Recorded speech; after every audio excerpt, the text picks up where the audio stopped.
FM News, com doutora Silvana Silveira. Olá, Sim. hoje eu estou aqui com o Dr. Carlos Salvador Planas e vamos ter uma conversa muito esclarecedora sobre algumas controvérsias que existem na ortopedia funcional dos maxilares, vista pela RNO. Então, em primeiro lugar, eu queria agradecer muito ao Dr. Carlos Salvador, que dispôs de um pouco do tempo dele para estar aqui com a gente, tá? O Dr. Carlos Salvador, ele é médico estomatologista e fez um doutorado em medicina na Universidade de Barcelona, mas o mais importante é que os longos anos que ele acompanhou seu avô, seu abuelo, Dr. Pedro Planas, na clínica, no dia a dia, e que segue fazendo a docência na clínica e divulgando a RNO. Portanto, junto com o trabalho na clínica, né, Carlos? Você continua ensinando a RNO e, ao mesmo tempo, fazendo a sua prática clínica, né? Sí, bueno, hemos seguido como hacía mi abuelo, ¿no? Que él estaba en el trabajo de la consulta con sus pacientes, pero siempre estaba interesado en poder enseñar a los colegas que querían aprender el RNO. Y nosotros, junto con la Catalina Canal, siempre nos ha estimulado, ¿no? Seguir este proyecto de mi abuelo, ¿no? Sí, Y divulgar y dar a conocer, porque pensamos que el RNO debe conocerse. Todavía no se conoce lo suficiente. Y luego la aplicación bueno, sí que realmente están llegando tecnologías nuevas, pero los conceptos fundamentales del RNO siempre yo creo que son cada vez más actuales. Sí, hablar de función, hablar de masticación, hablar de equilibrio. Esto no tiene nada que ver con utilizar un láser, con hacer implantes, con metodologías de ortodoncia, como puede ser Invisalign, lo que sea. Todo, lo importante, yo creo, es entender lo que te aporta la rehabilitación neurocruzal. Y entonces que tú puedas aportarlo a tus pacientes, que yo creo que eso es lo más importante. Independente da especialidade, não? Na reabilitação Claro, neuronal é uma coisa ampla, né? Claro, hay un error. Hay un error muchas veces, y mi abuelo muchas veces se enfadaba con este error que hacía la gente. Que la gente entiende que la rehabilitación neurocruzal es un método de ortopedia, y no es cierto. La rehabilitación neurocruzal es más allá de un método de ortopedia funcional. Es mucho más. Es un concepto de entender la boca de nuestros pacientes y es un concepto global del tratamiento de la boca de nuestros pacientes. Entonces sí que, ciertamente, hay unos tratamientos que tienen relación con la ortopedia funcional, pero hay otros que no. Hay otros que no. O sea, hay muchos tratamientos que no tienen nada que ver con la ortopedia funcional. Y son RNO, y son muy importantes para el RNO. Yo, por esto, quiero decir que es un concepto más amplio que incluso puedes utilizar otras técnicas que te pueden servir para luego aplicar rehabilitação neurocruzal. Sim, seu avô foi um grande observador, né, de uma capacidade de dedução lógica muito grande, sim. né? E as leis da RNO, na verdade, são leis fisiológicas, né? Ele retrata o que se passa na fisiologia do sistema somatognático, né? Y sí, pero para mí lo más importante es entender una cosa que hoy en día es un concepto que la gente ha perdido. Yo estoy viendo, mi hija está estudiando odontología, está en la universidad ahora, estoy viendo con los compañeros a gente más joven, que se está mejorando mucho a nivel técnico. Los alumnos técnicamente salen mucho mejor preparados que nosotros, ¿vale? Pero se ha perdido completamente la visión de la biología del sistema, que es lo que te aporta la rehabilitación neurocruzal. Las leyes lo que nos explican en el fondo es que toda la estructura del sistema tiene una readaptación con la masticación y hay que entenderlo. La función. El doctor Planas lo explica con una serie de ejemplos, ¿no? Como el crecimiento de la mandíbula, el crecimiento del maxilar, el avance de los molares. Son ejemplos, pero hay que entender esta idea de adaptación a la función masticatoria, ¿no? Hay que entender esta idea de que la boca no es una estructura estable y fija, sino que es una estructura que se va constantemente adaptando a la función. Movimiento. Movimiento, claro. Porque el movimiento es lo que guía la función, ¿no? Entonces, si nosotros controlamos el movimiento, estamos controlando la función. Sí, como en la naturaleza, ¿no? Claro, es como, y como todo, Es como todo en la medicina. Mira, actualmente en medicina, en los tratamientos de traumatología, hay una evolución brutal. Yo no sé si yo he sufrido con mi hija que ha tenido lesiones de la rodilla. Hoy en día es tan importante el cirujano que te hace la intervención para recuperar un tendón, etcétera, como el fisioterapeuta, que te va a hacer rehabilitar. Sí, seguro. Es lo más importante. Es más importante el fisioterapeuta que el cirujano. Si no rehabilitas bien, por muy bien que lo haya hecho el cirujano, no sirve. En la boca nos olvidamos de la fisioterapia, que la fisioterapia es la masticación. Sí, si no rehabilitamos la masticación, no estamos haciendo nada. Y esto es la RNO. La RNO es esto. Sí, a boca existe para mastigar, ¿no? La función principal, ¿no? Nadie habla de la masticación en odontología, nadie habla de la masticación. Hay que pensar na boca de forma não estática, não? Porque muita gente pensa na boca de uma forma estática, né? É exatamente o que a gente está falando, né? A boca não existe de uma forma estática, ela existe em movimento, em fluxo, né? Exato, sim, sim. E, Carlos, mas assim, eu acho que uma coisa que está acontecendo muito, eu vejo aqui em Portugal, no Brasil também, esse trabalho multidisciplinar, sabe, que vem acontecendo. Eu mesmo trabalho muito com fisioterapeutas, eu indico muito os meus pacientes para fisioterapeuta quando eu tenho alguma suspeita de postura, e pacientes assimétricos, com a terapia da fala também, sabe, para me ajudar. Então, eu acho que isso é um ponto bom também, sabe, que contrapõe um pouco, né, porque a gente vai começando a ver tudo de uma forma mais integral também, né? Não tirar a boca, tratar e depois querer voltar a boca para o corpo, porque tem um monte de coisas erradas, né? As cadeias musculares, desequilibradas, isso tudo, né? Então, Carlos, é o seguinte, tem uma pergunta que a gente até conversou sobre ela anteriormente, né? Que tem dado uma certa polêmica, uma certa controvérsia, principalmente, não só no meio da ortopedia funcional, mas acho que um pouco no meio da prótese também tem um pouco isso, né? Mas como eu atuo mais na ortopedia funcional, eu posso falar mais do meu meio, né? Que é a situação do plano oclusal em relação ao plano de Camper, né? Usar ou não usar o plano de Camper como referência para fazer os nossos aparelhos ortopédicos com pistas. O que você acha? Aquí la primera discusión, dijéramos, yo quiero iniciar cómo se actúa en prótesis, dijéramos, porque yo creo que es lo que nos ayuda a entenderlo. ¿Vale? El plano de Camper, como el plano de Frankfurt, son planos teóricos de referencia. ¿Vale? Entonces, el plano de Frankfurt es un plano que va del suborbitario al tragion y el plano de Camper va del subnasal al tragion. ¿Vale? Son dos planos que tienen una cierta diferencia. Lo que explica el profesor Planas en el libro es que el plano oclusal, dijéramos, con el plano de Frankfurt tiene aproximadamente 15 grados y con el plano de Camper es aproximadamente paralelo. ¿Vale? Es decir, es un plano de referencia paralelo al plano oclusal, ¿vale? Y que nosotros lo utilizamos, por ejemplo, en el natostato, porque así podemos evaluar si el plano del paciente sigue este paralelismo o está más o menos desviado. Pero no hemos de perder de vista que es un plano de referencia. Es decir, si tú estás tratando a un paciente, pues el plano oclusal del paciente, diríamos, equilibrado, estará cerca del plano de Camper, pero no será exactamente el plano de Camper. Puede tener una ligera inclinación mayor o menor que dependerá de su anatomía, de la anatomía de sus cóndilos, que se expresa en la trayectoria condilia, diríamos. Es decir, si tú tienes un movimiento condilar muy vertical, tu plano oclusal debería ser un poquito más vertical que el plano de Camper. Y si tú tienes un movimiento condilar muy horizontal, pues tu plano oclusal será un poco menos inclinado que el de Camper.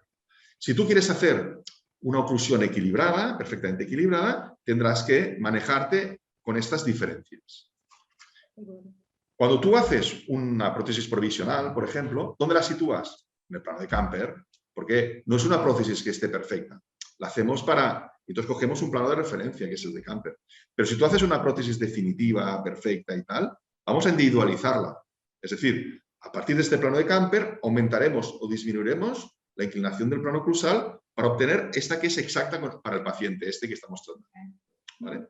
Esta es la idea que muchas veces genera confusión, ¿no? O sea, ¿El plano cruzal es el plano de Camper? No, el plano cruzal no es el plano de Camper. Está cerca del plano de Camper. El plano de Camper nos ayuda a posicionar el plano cruzal. Es una referencia. ¿Vale?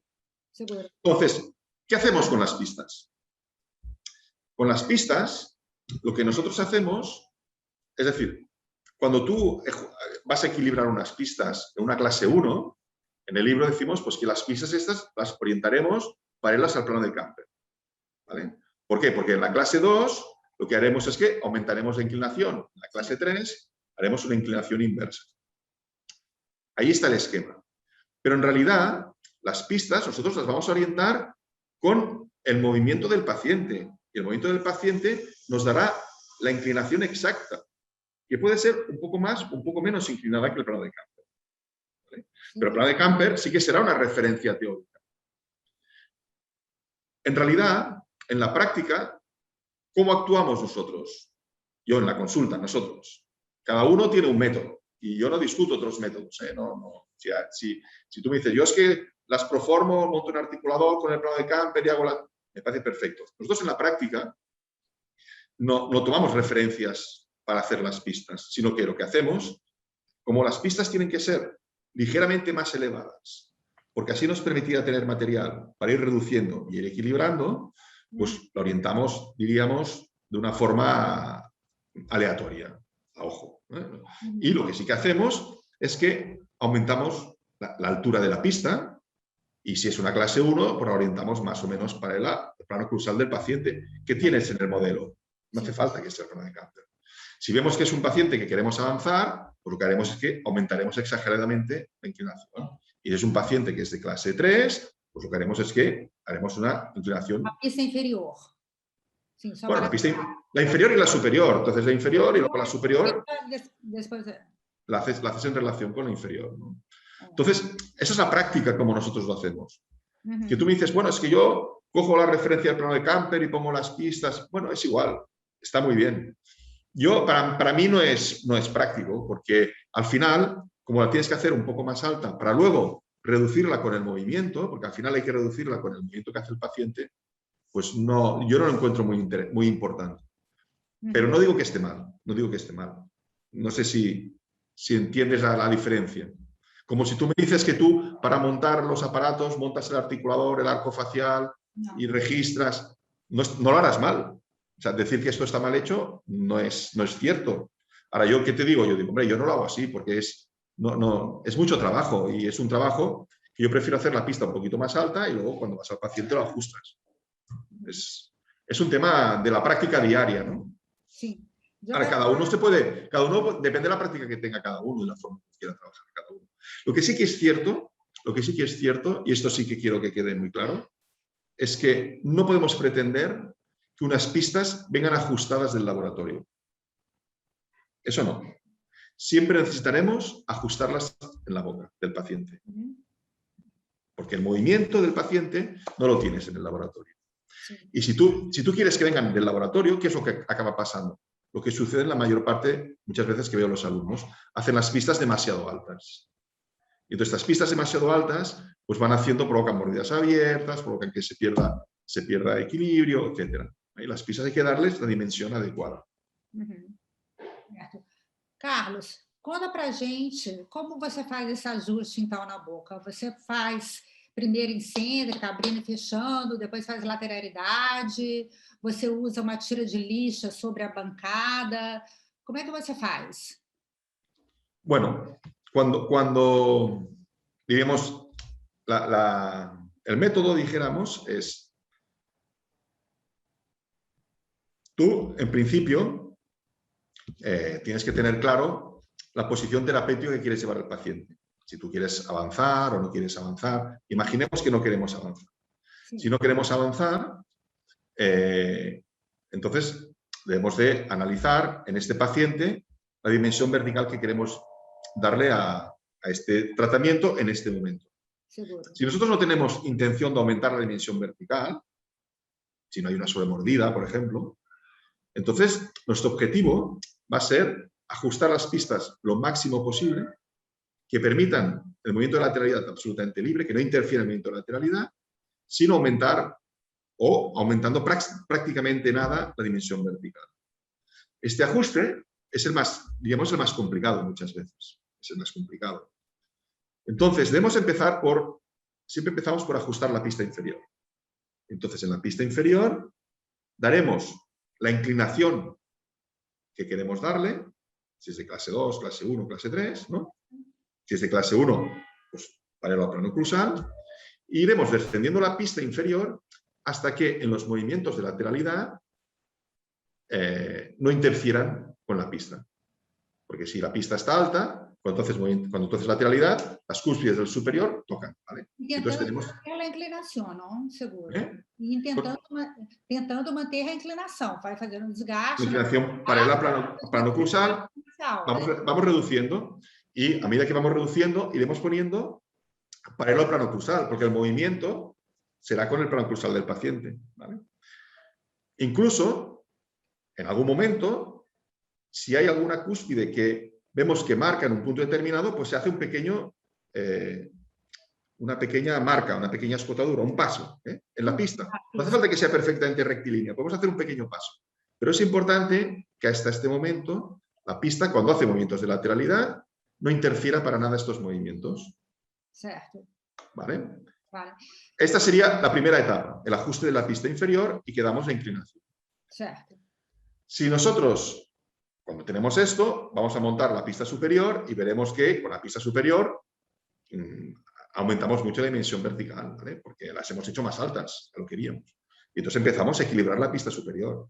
Cuando tú empiezas a equilibrar la pista superior, ¿qué encuentras? Pues encuentras que el contacto del papel, de la carta articular, te toca pues, en la parte de atrás, te toca en un lado y en el otro lado, ¿no? Entonces vamos eliminando el azul y vamos viendo cómo las dos pistas van quedando equilibradas.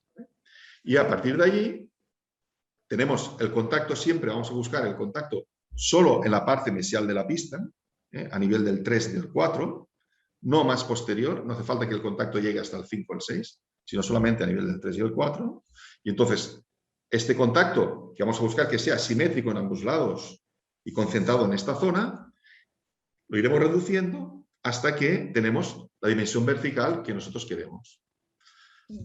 Hay un momento determinado, cuando vamos reduciendo la dimensión vertical, que hay una prueba que es importante, que es sacar la placa inferior, sacar la placa superior, cerrar en céntrica y ver que no haya nada de la placa inferior que nos aumente la dimensión vertical. Puede ser, por ejemplo, los topes. Los topes han de ser muy pequeños y no tienen que interferir. O los ganchos, si no están bien puestos, pueden interferir. Hay que intentar reducir ahí la dimensión vertical. O recortar el tope, hacerlo más pequeño, etc. Después, que hacemos lo mismo con la placa superior. Ponemos la placa superior sin la placa inferior y hacemos que, cuando el paciente cierre, no tiene que aumentar la dimensión vertical. No tiene que haber nada del aparato superior que interfiera. Hay veces que los incisivos tocan con la resina de detrás del incisivo superior. Y entonces tocan allí y nos están interfiriendo. Pues hay que reducir esta resina porque tiene que cerrar sin aumentar la dimensión vertical. Y entonces, a partir de aquí, terminamos de disminuir la dimensión vertical con la placa superior e inferior. Volvemos a poner la inferior, ponemos la superior y acabamos de reducir hasta que tenemos esta dimensión vertical que nosotros queremos conseguir con el aparato. Certo. Muy bien. O sea, hay como 3 etapas. Certo. Carlos, e nos casos de paciente assimétrico, que tem uma dimensão vertical menor de um lado do que do outro? Como é que você faz esse ajuste da dimensão vertical? Para equilibrar a dimensão vertical do lado direito e esquerdo? A ver, paciente assimétrico... Deixar a pista mais alta do lado da menor dimensão vertical, né? E bueno, nessas horas que nesses pacientes me ajuda muito quando eu tiro o plano de Klepper com a régua, com o compasso de Kutoy-Baker, né? Aquela reguinha, que eu posso medir a dimensão vertical de um lado e do outro e mensurar um pouco melhor a altura, sabe? Mas é um passo a mais, é tirar a mordida com a régua Kutoy-Baker, né? Como é que você faz? Pero, a ver, la dimensión vertical, cuando el paciente cierra, es una. No tiene no puede ser diferente a derecha y a izquierda. La dimensión vertical cierras en un punto. Lo que puede ser es que el plano cruzal esté inclinado. Isso. Vale. Mediremos a dimensão vertical do plano oclusal posterior à câmara. Vale. Que el plano oclusal esté inclinado en ese sentido. Está inclinado, a dimensão vertical será menor da maior inclinação, ¿no? Sobre isso que hablo. Pero esto al final lo que lo va a corregir es el movimiento. Y lo que tendríamos que hacer seguramente, cuando el plano inclinado está, diríamos, inclinado así en ese sentido, ¿vale? Esto en principio es porque este paciente lleva muchos años masticando por este lado, ¿vale? Y entonces hace que hacia aquí el ángulo funcional sea menor, ¿vale? Y continuará masticando por este lado. Aquí la terapéutica no depende de las pistas, aquí dependerá más del tallado selectivo que podamos hacer. Hemos de conseguir... Carlos, não é entendido. Podes repetir? Sí, digo que aquí... ¿O qué? ¿Que depende? No dependerá de la inclinación de las pistas, dependerá más que nada del tallado selectivo que podamos hacer. Cambiar el ángulo funcional. Esto va a ser lo más importante. Hemos de conseguir que el paciente empiece a masticar por este otro lado. Sí. Si no mastica por este otro lado, el plano oclusal seguirá inclinado. Seguirá inclinado. Aunque tú pongas las pistas, seguirá inclinado. Cada vez que tú sacas la pista, el paciente seguirá masticando por este lado. Entonces, hemos de recuperar la masticación por el otro lado. Y las pistas, como las iremos equilibrando, porque luego con el uso también las vamos retocando, pues a medida que el paciente vaya masticando por aquí, iremos reequilibrando las pistas.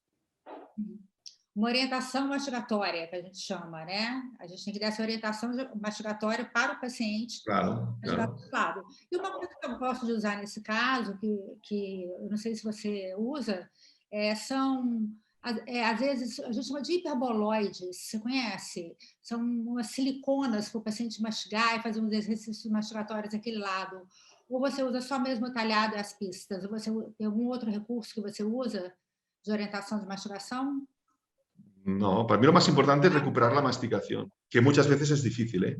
Cuando son pacientes, hablamos de pacientes, aquí estás hablando de un paciente normalmente que es adulto, que ya tiene un plano oclusal muy establecido. Esto muchas veces es complicado conseguir cambiar el lado de masticación y tal, pero es lo fundamental, es donde tenemos que enfocar el trabajo. A minha experiência é que nas crianças a gente consegue mais fácil. Nos adultos, los niños cambian el lado de masticación en un día. Os niños cambiam tudo mais fácil, né? Claro. Por esto la importancia está en tratar a los niños pequeños. Seguro. Porque controlar el crecimiento de los niños pequeños es lo fundamental. Si tú tratas niños pequeños, evitas todos estos problemas de los mayores.